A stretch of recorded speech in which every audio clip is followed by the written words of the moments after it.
Rosie O'Donnell apologized to Ireland's Prime Minister for overshadowing his visit to the White House. She also apologized for overshadowing the Western Hemisphere. That's a fat joke. Herpes.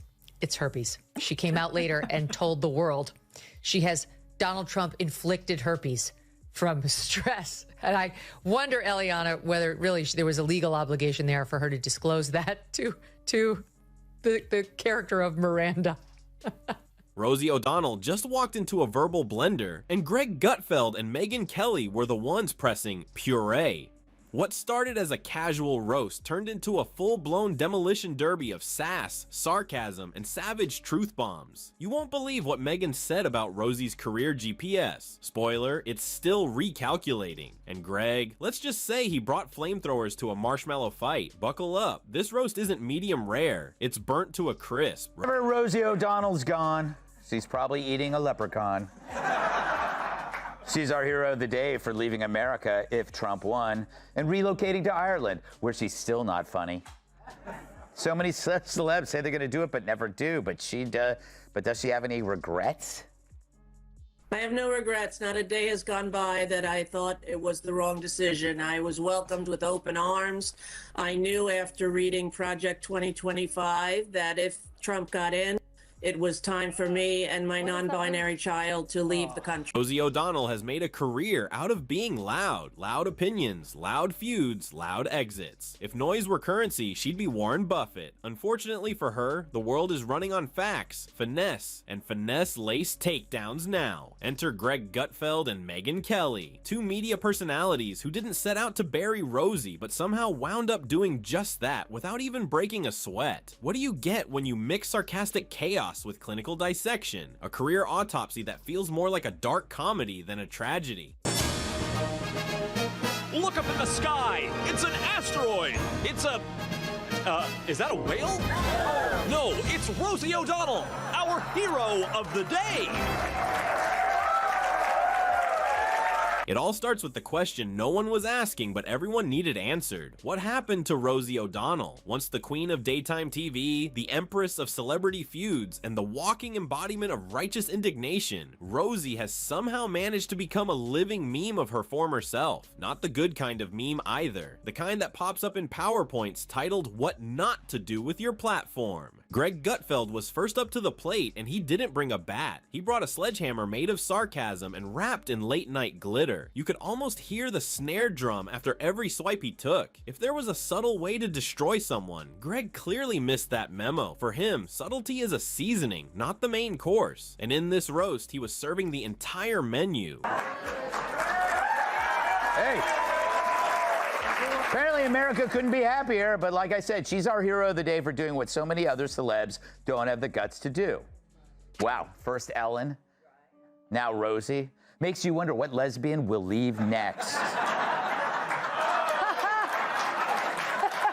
Greg didn't go after Rosie with facts and figures. He went after her with something far more dangerous. Apathy disguised as amusement. He treated her not as a serious threat or ideological rival, but as an expired cultural artifact accidentally found behind a dusty VHS collection at Blockbuster. He painted Rosie as the ghost of controversies past, a relic stuck in a loop of 2007 feuds and outdated outrage. According to Greg's timeline, Rosie's relevance could be carbon dated using a MySpace login. She isn't part of the conversation anymore. She's the person who shows up late to the party, demands attention, and spills wine on the carpet while blaming everyone else. Greg's comedy didn't punch up or down. It simply walked around the wreckage of Rosie's media presence like a museum curator giving a tour of what once was. He mocked the theatrical nature of her social media rants, her career arc that seems to be following the path of a decommissioned cruise ship, and her perpetual role as the protagonist in a drama no one is watching. Then there was the pièce de résistance, the moment where Greg, without raising his voice or even blinking, made it clear that the worst thing that could happen to Rosie had already happened. She wasn't hated, she was ignored, and nothing bruises a professional loudmouth more than the deafening silence of public disinterest. I'm going to walk you through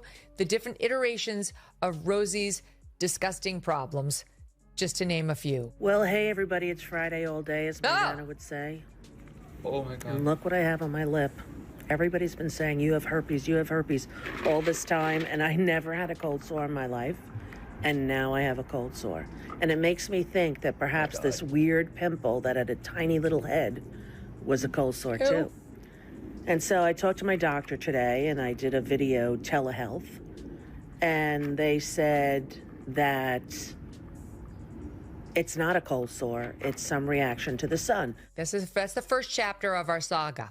It was filed on Friday, this past Friday. So buckle in, because, you know, the MAGA people caused her to have herpes as she's oppositional to Donald Trump. But while Greg danced through Rosie's metaphorical ruins with the energy of a stand-up comic at a roast, Megyn Kelly entered the arena with the precision of a neurosurgeon and the soul of an ice sculpture. If Greg roasted her with laughter, Megyn dissected her with logic so cold it left frostbite. Megyn didn't bring fireworks, she brought receipts. She laid out Rosie's legacy like a crime scene analyst laying markers at the scene of a very public meltdown. It wasn't a rant, it was a eulogy with bullet points. She began with Rosie's credibility, or what was left of it. Megyn pulled apart the self-declared victimhood, the convenient activism, and the selective outrage that has become Rosie's greatest hits album. She pointed to Rosie's unique ability to be both the arsonist and the fire alarm in every feud. There's a fine line between being outspoken and being perpetually outraged, and Rosie cartwheeled over that line years ago. Where Greg mocked Rosie's irrelevance, Megyn calmly charted it like a financial analyst explaining a failing stock. She dissected Rosie's need to insert herself into conversations no one invited her to, her dependency on performative rage, and her slow but steady evaporation from public influence.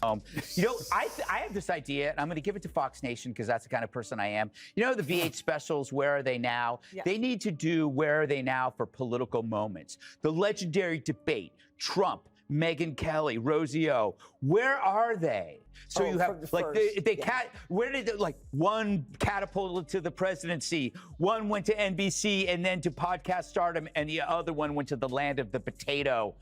I'm Greg Gutfeld. Join me now for Where Are They Now, political style. Megyn didn't call Rosie a has-been. She did something worse. She laid out evidence that Rosie never really evolved, that her toolkit of outrage and self-righteousness hasn't been updated since Bush-era cable news. That kind of stagnation isn't just a branding problem. It's a credibility crisis. Rosie, in Megyn's framing, has become the political equivalent of a fax machine trying to live stream. She's clunky, loud, and wildly unaware that everyone else has moved on. What Megyn did was reframe Rosie's antics not as provocative, but as sad. A performance by someone who doesn't realize the theater closed down years ago. It wasn't personal, it was clinical. Greg made Rosie look like a punchline. Megyn made her look like a case study. And somehow, the combination was more devastating than any insult could ever be. The beauty of this uncoordinated double takedown was how seamlessly it blended. They never shared a stage. They never high-fived. But together, Greg and Megyn created a portrait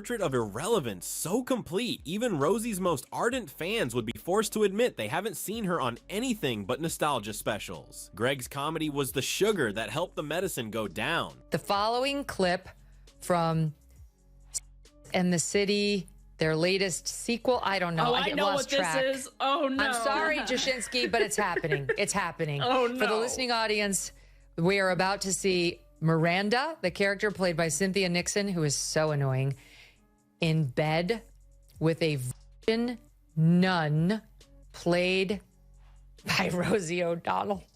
I just threw up a little in my mouth. Go ahead, roll it. Are amazing. Oh, I have never experienced anything like that.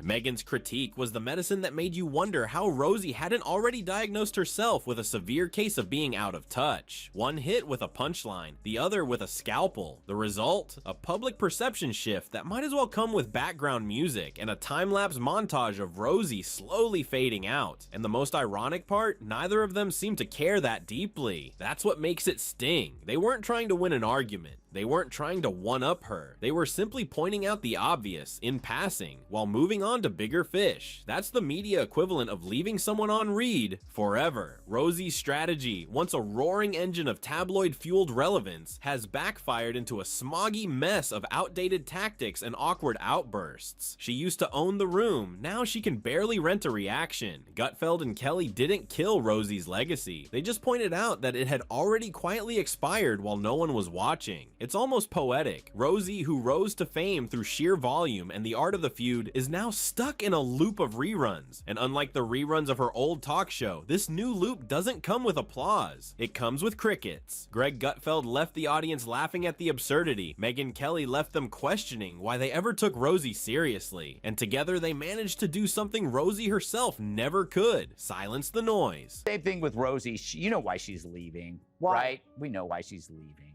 Come on, we know. It's literally an ego trip. Once nobody likes you, you just leave. So when are you leaving, Jesse? It's like you say one thing to Dana about tariffs and she hates you. You'll come around. I actually respect what's going on with her. Oh, God. Come on, she's the only celebrity that actually put her mouth where her foot is. And just like that, Rosie O'Donnell found herself trapped in the comedic equivalent of a blender set to liquefy. But what made it brutal was how different the blades were.